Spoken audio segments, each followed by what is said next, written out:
Hare Krishna, welcome to all devotees. Now we start today's Bhagavatam class. Om Namo Bhagavate Vasudevaya. Om Namo Bhagavate Vasudevaya. Om Namo Bhagavate Vasudevaya. Narayanam Namaskritya Naram Chaiva Narottamam Devim Saraswatim Vyasam Tatajayam Udiret Nashtaprayeshu Abhadreshu Nityam Bhagavata Sevaya Bhagavati Uttama Shloke Bhaktir Bhavati Naistiki. Hare Krishna. Today we continuing Srimad Bhagavatam Canto 2nd, chapter 2nd, the Lord in the Heart, Shloka number 19 and 20. Itham muni tu uparameta vivastitah. इत्थं मुनिः तु परमेद व्यवस्थितः Vijnana drukvirya surandhit ashaya. विज्ञान दृक्वीर्य सुरन्धिताशयः स्वपार्ष्णिना आपीड्य गुदं ततः अनिलम् स्वपार्ष्णिना अपीड्यं गुदं ततः अनिलम् स्थानेषु षट्सून् मय अमये इज्जितक्लमः स्थानेषु षट्सूनमैर्जित अक्लम् उन्नमय उन्नमय जितक्लमः जितक्लमः नाभ्यां स्थितं हृदय अधिरोप्य तस्मात् नाभ्यां स्थितं हृदय अधिरोप्य तस्मात् उदानगति उदानगत्य उरसि तं नयन मुनिः उदानगत्य उरसी तं नयेन मुनिः ततः अनुसन्धायसि धिया मनस्वी ततः अनुसन्धाय धिया मनस्वी स्वतालुमूलं शनकैर्नयेत् स्वतालुमूलं शनकैर्नयेत् इत्थं मुनिः तु उपरमेद व्यवस्थितः इत्थं मुनिः उपरमेद व्यवस्थितः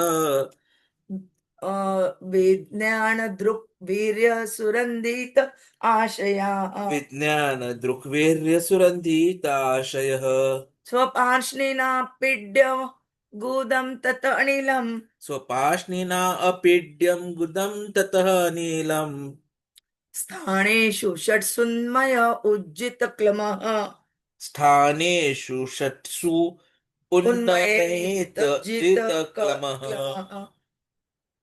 नाभ्यां स्थितं हृदय अधिरोप्य तस्मात् नाभ्यां स्थितहृदयधिरोप्य तस्मात् उदानगत्य उरसि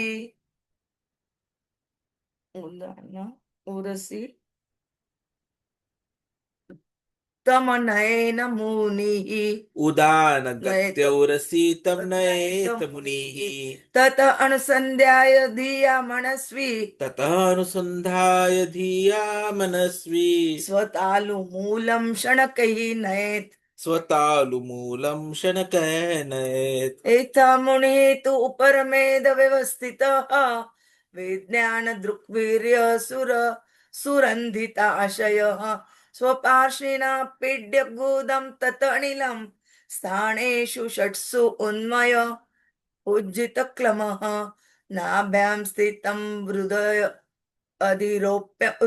अधिरोप्य तस्मात् उदानगत्य उरसि तं नयेत मुनिः ततः अनुसन्ध्याय धिया मनस्वी स्वतालुमूलं शनकैः नयेत इत्थं मुनिः तु परमेद व्यवस्थितः विज्ञान दृक्वीर्य सुरन्धिताशय स्वपार्ष्णिनापयुज्य गुदं ततः नीलं स्थानेषु षट्सु न मयेत जितक्लमः नाभ्यां स्थितं हृदयधिरोप्य तस्मात् उदानगत्योऽसि तं नयेत मुनिः ततः अनुसन्धाय धिया मनस्वी स्वतालुमूलं शनकैर्नयेत्. Translation and purport by the Srila Prabhupada. By the strength of scientific knowledge, one should be well situated in absolute realization and thus be able to extinguish all material desires. One should then give up the material body by blocking the air hole through which stool is evacuated with the heel of one foot and by lifting the life air from one place to another in the 6 primary places. The meditative devotee should slowly push up the air, life air from the navel to the heart, from there to the chest, and from there to the roots of the palate. He should search out the proper places with intelligence. Put by the Srila Prabhupada, Jagadguru Srila Prabhupada. Ki jai. There are many durātmās who claim to have realized themselves as Brahman and yet are unable to conquer material desires. In the Bhagavad Gita 18.54, it is clearly explained that an absolutely self-realized soul becomes completely aloof from all material desires. Material desires are based on the false ego of the living being and are exhibited by his childish and useless activities to conquer the laws of material nature and by his desire to lord it over the resources of the 5 elements. With such a mentality, one is led to believe in the strength of material science with its discovery of atomic energy and space travel by mechanical vehicles, and by such tiny advancement in material science, the false egoist tries to challenge even the strength of the Supreme Lord, who can finish all man's tiny endeavors in less than a second. The well-situated self or Brahman-realized soul perfectly understand that the Supreme Brahman or the personality of Godhead is the all-powerful Vasudev, and that he, the self-realized living being, is a part and parcel of the Supreme Whole.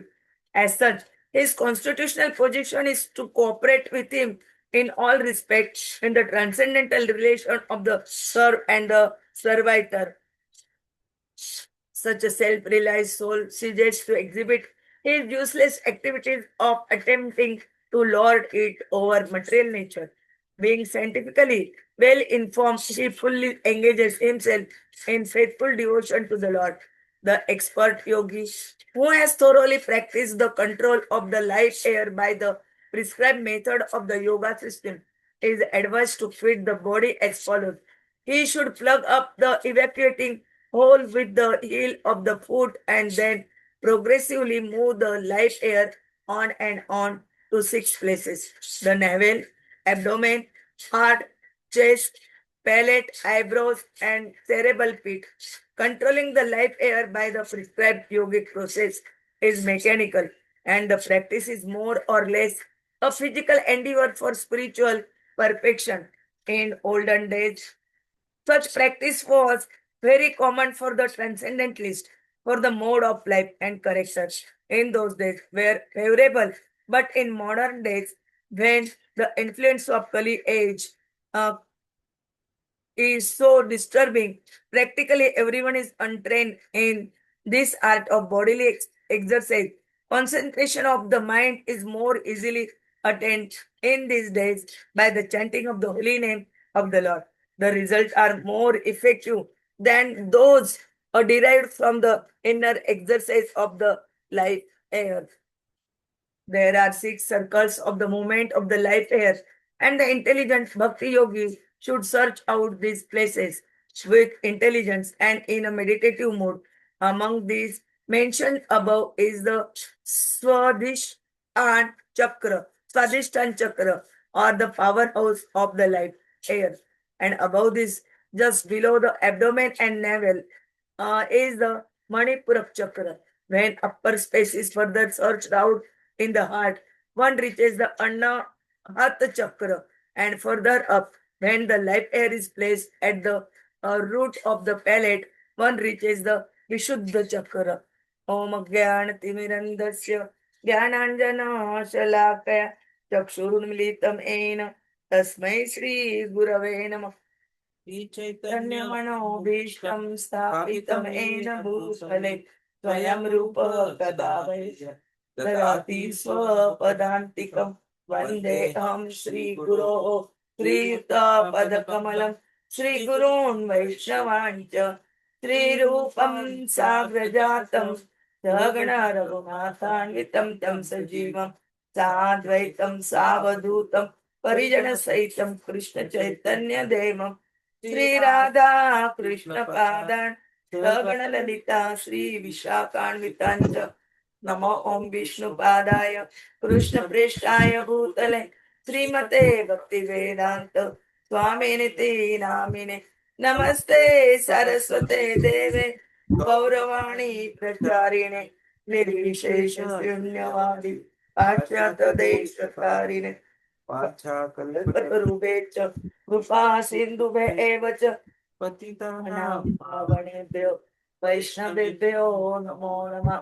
जय कृष्ण चैतन्य प्रभु नित्यानंद श्री अद्वैत गदाधर श्रीवासादि गौर भक्त वृंद हरे Krishna Krishna Krishna Hare Hare Hare Ram Ram Ram Hare Hare Hare Krishna Krishna Krishna Hare Hare Hare Ram Ram Ram Hare Hare Hare Krishna Krishna Krishna Hare Hare Hare Ram Ram Ram Hare Hare Hare Krishna. Today we continue in Srimad Bhagavatam, Canto 2nd, Chapter 2nd, the Lord in the Heart. We try to understand shloka number 19 and 20. In 19 shlokas, they're describing about the absolute uh, realization, how we realize of absolute truth and extinguish all material desires. Here they describe about this in Bhagavad Gita also, 18th chapter 34 shloka.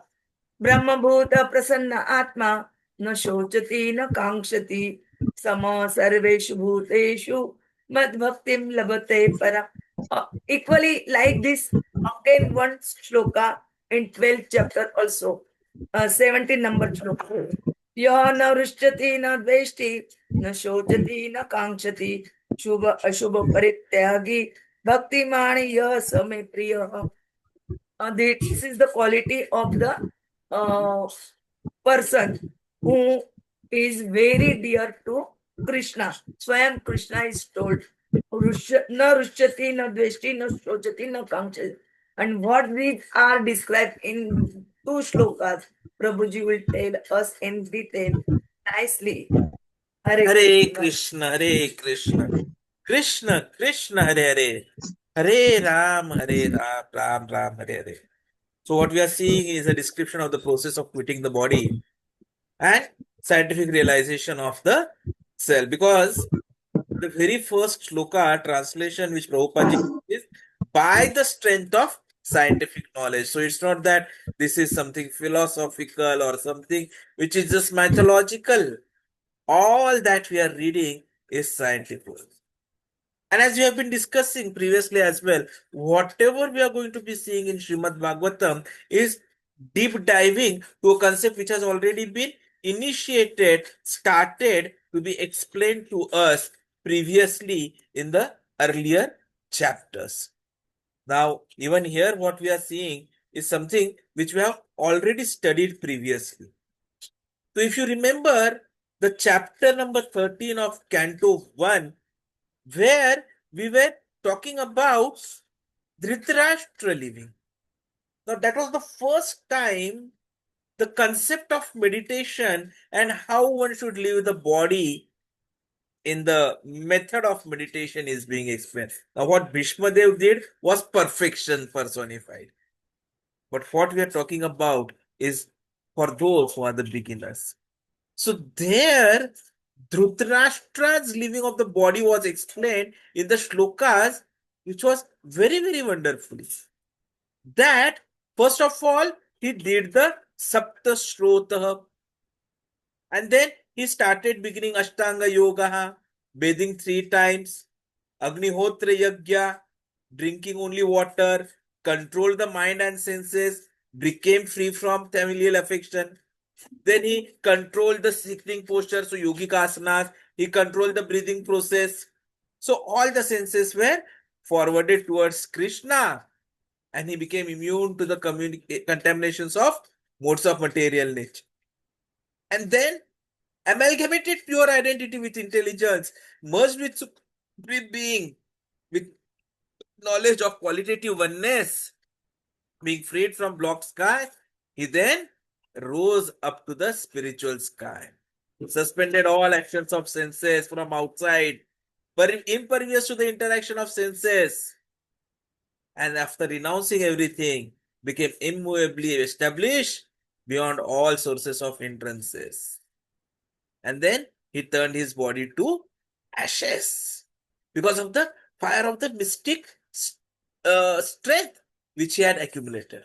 And not only that, when Yudhishthir Maharaj left, that is when the Pandavas retired, again in that 15th chapter, we were introduced to this concept, wherein it was explained how Yudhishthir Maharaj decided enough is enough.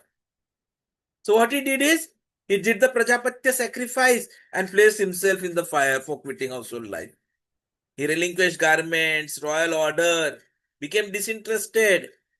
He amalgamated sense organs again in mind, mind into life, life into breathing, and total existence into the five elements, and then the body into death.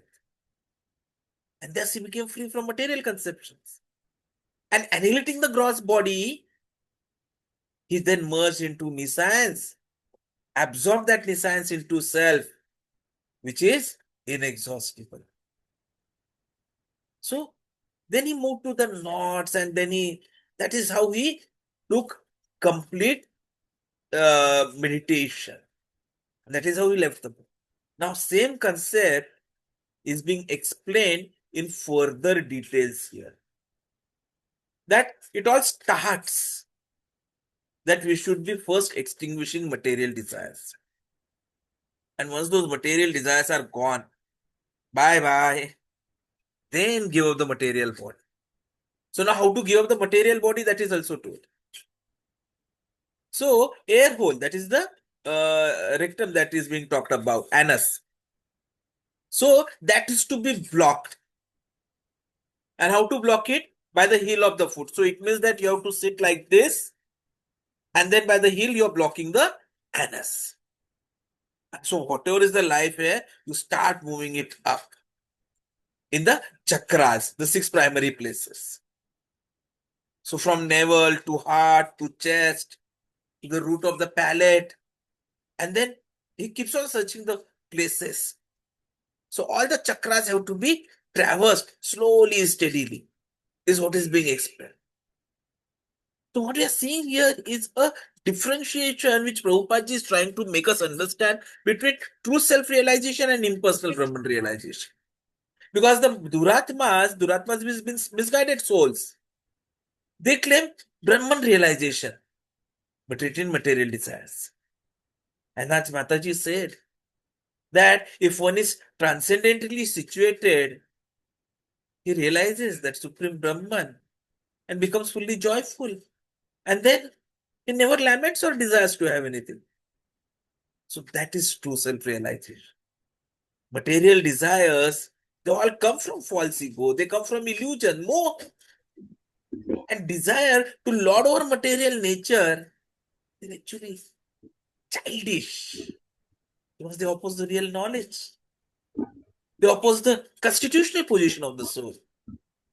The soul, that is we, are the eternal servant of Krishna. Jivera Swarupa hai Krishnera Nityadas. And a self-realized soul serves Krishna with understanding and gives up attempts to control matter. So the mechanical process of yoga that has been explained previously in the 13th chapter and then the 15th chapter of Canto 1, which now is getting into more details here. What is that mechanical process? It is involving the movement of life air, that is prana, through the six bodily centers. Which are those six bodily centers? The navel, abdomen, heart, chest, palate, eyebrows. That is the cerebral bit. But against this mechanical process, something which is very simpler is chanting the holy name. Hare Krishna, Krishna Krishna, Hare Hare, Hare Ram, Ram Ram, Hare Hare. In Kali-yuga, In fact, chanting holy name is more effective than yogic prana techniques. And that is where the purpose of Bhagavad Gita study comes into picture, which is to understand Krishna, to surrender to him. An illusion or moha means forgetting our identity as servant of the Lord.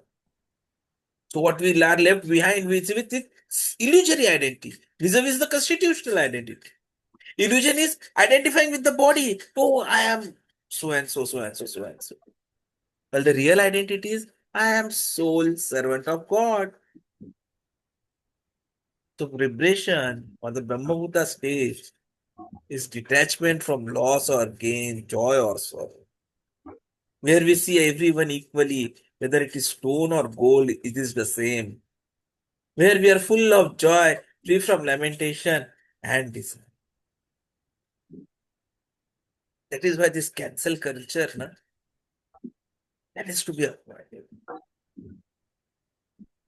So, Sri Prabhupada has been giving up so much of big literature. But then we see that there have been made some attempts to modify or edit. That is showing bodily conception. The truth is that Lord incarnates in all species. He is available everywhere. Vibhishan, Ghatotkacha, Jamvan, Hanuman. So spiritual advancement comes only when one surrenders to Krishna's instruction. And that is what Arjuna did. Krishna, my illusion is gone. I am now free. I am firm. I am free from doubt. And I am prepared to act according to your instruction. So no longer to think of the yogic chakras or the yogic energy centers. But we need to have the knowledge. So what are those yogic energy centers? The Swadhisthana chakra, which is at the base of the spine, the reproductive bone. Then we have the Manipurak chakra, which is there at the navel abdomen. Then Anahat chakra, which is at the heart. Vishuddhi chakra, which is at the root of the palate. So the real purpose of yoga is to bring the mind into service of Lord. Mind should be purified of lust, greed, envy, etc. And we saw yesterday, day before yesterday, the functions of mind, of thinking, feeling, willing. But if it is materialistic, it leads to destruction. Example, nuclear bombs. And if it is spiritual, it leads to loving service of the Lord. So we have a choice whether we go with bhakti or the mechanical yoga. Bhakti is infallible, suited to all ages and abilities. And yoga ignores Krishna and becomes, especially the modern yoga, becomes bodily exercise. And there is a difference in the destination of the devotees and impersonalists. Impersonalists will merge into Brahman, no form, no activity, and subsequent again fall down. Devotees will go to Vaikuntha, get spiritual forms, and serve Krishna eternally. That is where Shukdev Goswami Ji is asking us to be knowing about misleaders, debauches. The non-devotees, the debauches, they cannot be transcendental. The pseudo devotees, they pretend to follow the Lord, but reject the Guru Parampara, the disciplic succession. We should be very, very careful about such. We need to understand we are not the body. The soul is beyond all racial, gender, bodily designations. Spiritual truths have to be accepted. Prabhupada's words are perfect, though they may seem harsh. Krishna comes in every form and color.